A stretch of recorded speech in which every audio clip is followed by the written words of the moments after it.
get over to David Crawford. He's with me now. He's going to sum up what he's looking for in 2010. And you're at Octopus Investments, managing something like £200 million in funds here. So, what sort of picture are you actually at the moment, painting? Yeah, I think people are pretty bearish on the UK and US consumer. I think actually, and on their economies, I think they're probably might surprise on the upside this year, particularly the US. Some people are already talking about that. Even the UK, I think, where people have pretty much written off with tax rises, etc. I think in the moment, things are going to be pretty good. Maybe going into the end of the year, it might get more difficult when people start to feel the pinch from some of the changes the government might make. But again, most of those will come later because we've got new government coming in, and so it might be more like a... May. So that might be more of a 2011 story. So 2010 actually might be pretty good for the UK consumer. But they're all sending this note of caution about the fragility of the recovery, etc. So could we go from feast to famine, effectively?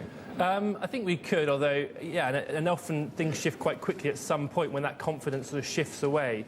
I think it takes quite a bit to dent the confidence of the consumer in the UK and the US, and I think we've had enough to keep people sort of pretty happy and spending. So I guess, again, I think it's more a story for next year. Would you be a buyer?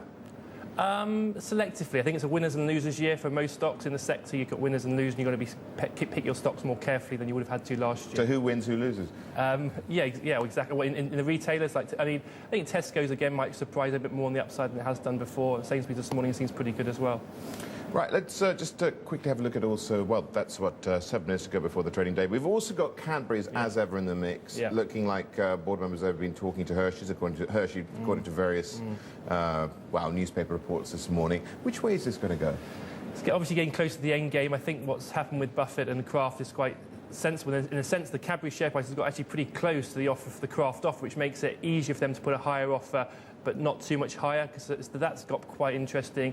I think it's probably going to end up being Kraft at a slightly higher price, but not the £9. I think there's a lot of resistance coming. You can sense it, of not wanting to put a higher bid on the table here. There is, and I think but what's happened is that a lot of people are talking about £9, and I think what Kraft has done is quite clever recently with Buffett as well. It means that people are having to forget the £9 and look a lot lower down, and recognising also the downside if the bid falls away. So I think we're looking at now the 8 to 25 sort of thing. So, and I think it's more likely now that shareholders are going to look at that, whereas before they were saying they're going to kick that away. Right, obviously that's a bit of M&A. Do we see big M&A stories going to be dominating the agenda over the next few months, do you think?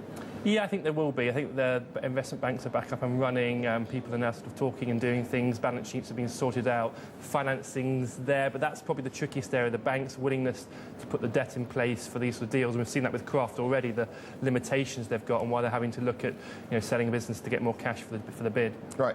What is your strategy looking ahead? I mean, we're going to have a stellar year as we did in 2009. No, I don't think it won't be like 2009. I guess overall, I think the markets could move up this year. I think first half looks better than the second half.